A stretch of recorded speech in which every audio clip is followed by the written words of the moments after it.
comment? Allez-y. Elle est emblématique de dizaines et de dizaines de quartiers en France aujourd'hui qui sont islamisés et qui sont sous la coupe de la charia déjà aujourd'hui. C'est-à-dire qu'aujourd'hui, pendant des dizaines de quartiers en France, c'est des quartiers islamisés. Bah si, c'est pas de ma faute.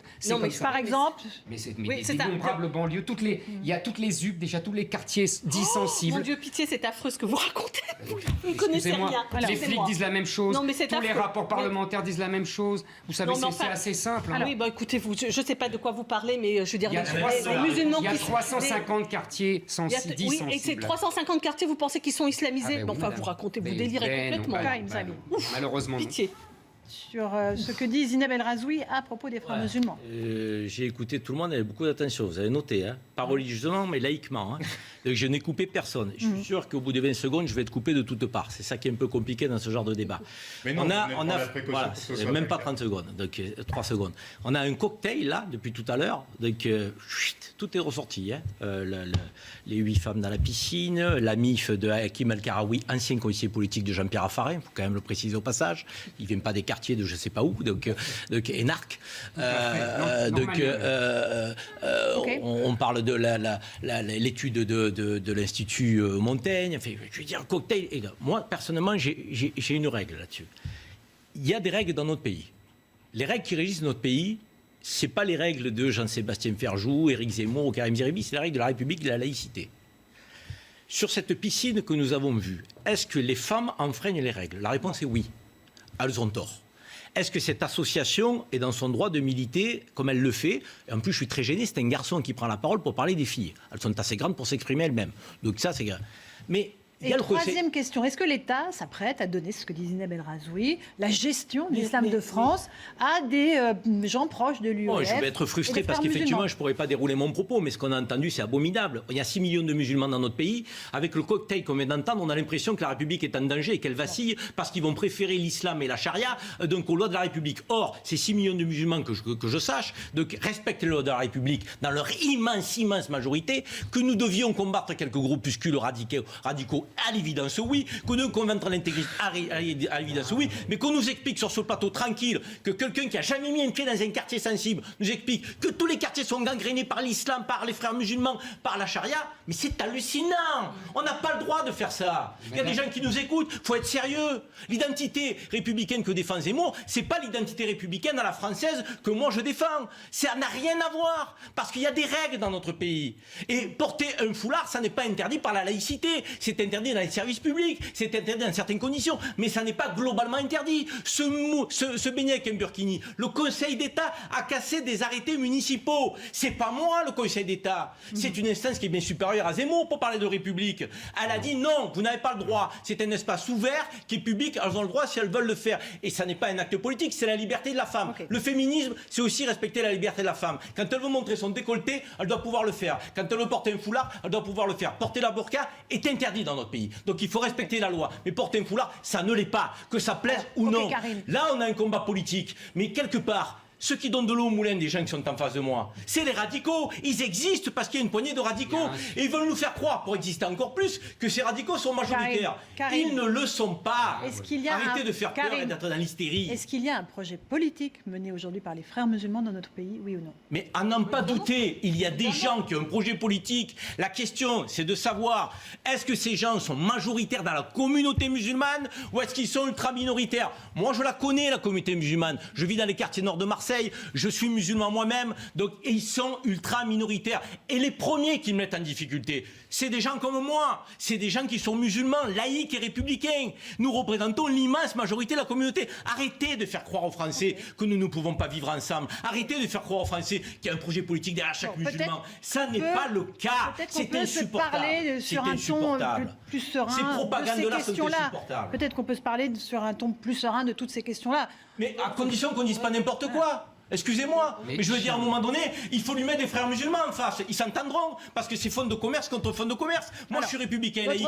J'aimerais bien que l'identité française qu'il défend ne soit pas une identité française étriquée, que ce soit une identité républicaine et laïque. La République et la laïcité nous permettent de vivre tous, quelle que soit notre liberté de conscience, si nous en respectons les règles. Alors, votre réponse là-dessus? C'est ça la réalité.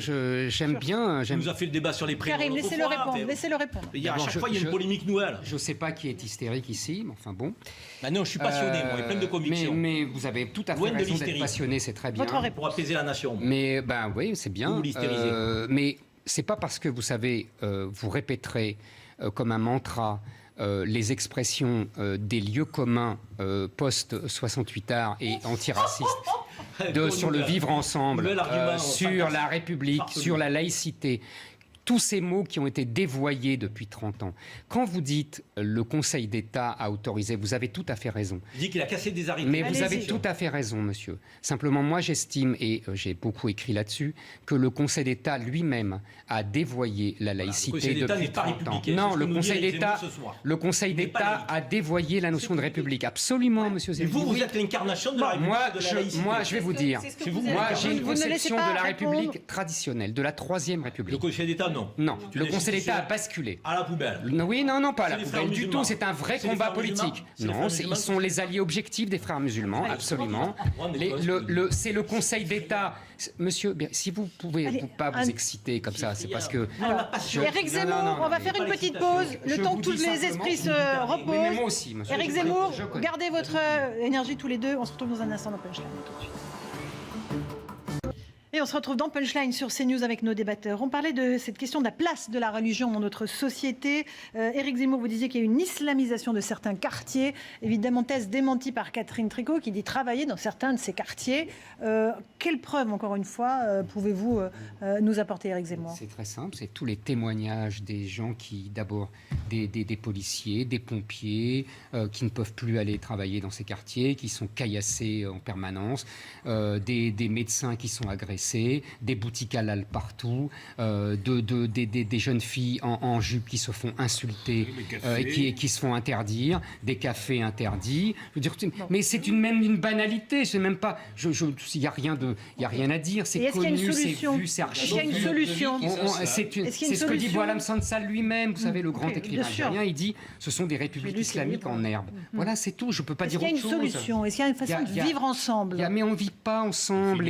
Les Français non musulmans ont fui justement cette islamisation. On ne vit pas ensemble. Personne ne veut vivre ensemble. Personne. C'est un mythe, ça, le vivre ensemble. On l'a inventé parce que justement, il n'y avait plus la chose. Face à face, voire côte à côte, comme disait Gérard Collomb quand il a quitté le ministère de l'Intérieur, constat qu'il a fait au dernier moment. La difficulté, si vous voulez, avec Éric Zemmour, c'est qu'il prend des bouts de vérité. Et parce que moi, je peux partager effectivement qu'il y a des dérives, des comportements radicaux. Une femme qui ne veut pas se faire soigner par un homme, c'est scandaleux, c'est anti-républicain, c'est pas conforme à nos principes et tout ce que vous voulez. Et il met ça au même niveau que les boucheries halal, qui est une démarche commerciale qui répond à une population qui mange de la viande halal, comme on a des boucheries cachères, des machins et tout. Excusez-moi. Une boucherie halal, c'est du commerce. 10 boucheries halal, c'est une colonisation. Mais s'il y a 10 boucheries halal, c'est parce qu'il y a des clients. Absolument. Monsieur Zemmour. Donc ça s'appelle, et donc il n'y a plus de boucherie. À part les boucheries halal, ça s'appelle une colonisation. Est-ce qu'un commerce est là pour répondre à une clientèle? Mais oui.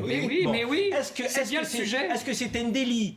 Le fait qu'il y ait des musulmans qui décident de manger halal. Est-ce que c'est un délit dans notre pays qu'il y ait des juifs qui mangent cachère? Est-ce que c'est un délit dans notre pays de gens qui veulent manger du cochon? Mais Dieu merci, on est encore libre de manger la viande qu'on a envie de manger. On ne peut pas manger de cochon dans d'innombrables quartiers, monsieur. Pardonnez-moi encore une fois. On ne peut pas manger de cochon et on ne peut pas ne passer. Et on peut pas ne pas faire Ramadan dans de nombreux quartiers sans se faire casser la figure. Je vais parler avec moins de passion. Il faut le dire. Si vous voulez me laisser parler, je parlerai avec moins de passion. Mais quand vous dites il n'y a plus de boucherie qui vendent du cochon, qui a mis en place cette politique de peuplement? Les gens ont décidé de se parquer dans des cités en France. Ils ont décidé. C'est un choix. Les attributions de logement, c'est eux qui se les font eux-mêmes. Oui, monsieur, les gens aiment bien, et c'est tout à fait humain, vivre avec les gens qui sont proches de soi. Excusez-moi, que les politiques publiques d'attribution de logement, d'assignation en résidence ont été choisis par ceux-là même qui n'arrivent plus à sortir des quartiers alors qu'ils voudraient en sortir. Alors monsieur Zerébi, je vais vous dire pire. Vos logiques sont effrayantes. Je vais vous dire pire, moi. Effrayantes. De tout temps, les immigrés sont venus rejoindre leurs frères. C'est pour ça qu'on a Little Italy, qu'on a Little China, etc. Laissez-le parler. Je peux finir. Laissez-le parler. Je peux finir. Est-ce que dans les HLM, il y a toujours eu des quartiers italiens. Si vous me laissez finir mon deuxième argument, vous aurez votre réponse. D'accord. Et deux, À partir du moment, vous savez, Benjamin Constant disait « tout est moral dans les individus, tout est physique dans les masses ». Donc, à partir du moment où le nombre fait son affaire, les autres, les Français de souche, les Français d'origine italienne, espagnole, etc., fuient ces quartiers qui sont islamisés. Et donc, il n'y a plus que des musulmans qui, là, crient au ghetto. Ce que vous oubliez de dire, c'est qu'aujourd'hui... Encore une fois, ça vous échappe, ça vous fait pas plaisir. Il y a l'immense majorité des musulmans de ce pays qui sont respectueux des règles, qui ne vivent pas sous la charia, qui respectent la République, monsieur Zemmour. La laïcité, monsieur Zemmour. Ça vous parle, ça ? Ou vous voulez inventer la laïcité ? Parce que peut-être que vous avez une nostalgie d'une France qui n'existe plus. Je peux vous dire que la laïcité, il n'y a pas beaucoup de gens qui la respectent. Républicaine et laïque, monsieur Zemmour. Justement, républicaine et laïque. Les 6 millions de musulmans, à part quelques groupuscules que nous devons combattre. Bien sûr, et je le dis avec fermeté. Mais la République, aujourd'hui, et la laïcité sont respectées par l'immense majorité des musulmans. Et vous le savez très bien. Seulement, vous avez un fonds de commerce qui est bâti depuis quelques années sur la théorie du remplacement, le danger, la charia. Vous employez des mots forts, des mots durs, qui ne veulent rien dire. Parce que vous êtes tellement dans la surdimension du phénomène. Si vous parlez de fonds de commerce, je m'en vais. Mais c'est un problème. Non. Donc moi, c'est simple. Vous n'allez pas encore mesurer J'ai le droit d'avoir des idées. La police des mots, vous n'avez pas le droit. S'il vous plaît, vous avez le droit d'avoir des idées.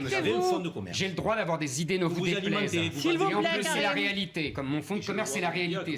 Alors, Catherine, un dernier mot là-dessus. On passe à un autre sujet. Moi, ce que je voulais juste dire, c'est que pour l'essentiel, les gens de ces quartiers, ce qu'ils demandent, c'est l'égalité. Ce qu'ils voudraient, c'est avoir un système scolaire qui soit de même qualité qu'ailleurs. Ils voudraient avoir un système de transport dans lequel il n'y a pas un bus tous les 25 minutes qui s'arrête à 19h le soir. Ce qu'ils voudraient, c'est pouvoir avoir des espaces publics de qualité. Ce qu'ils voudraient, c'est avoir des logements qui soient rénovés et entretenus. S'ils ne les avaient pas détruits, ça serait mieux. Non, ce qu'ils voudraient, exactement. Ce qu'ils voudraient, c'est l'égalité. Ce qu'ils veulent, c'est l'égalité républicaine. C'est ça qu'ils attendent. Je vais vous dire, chère madame, tout le problème,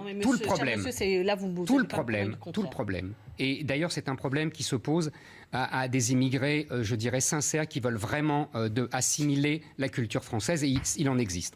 Tout le problème, c'est que plus il y a d'immigrés, et plus le nombre détruit ce pourquoi ils sont venus. Ne vous en déplaise, l'immense majorité sont des Français. Oui, enfin, je peux parler, monsieur. Est-ce que je peux parler? Mais vous le regardez comme des immigrés.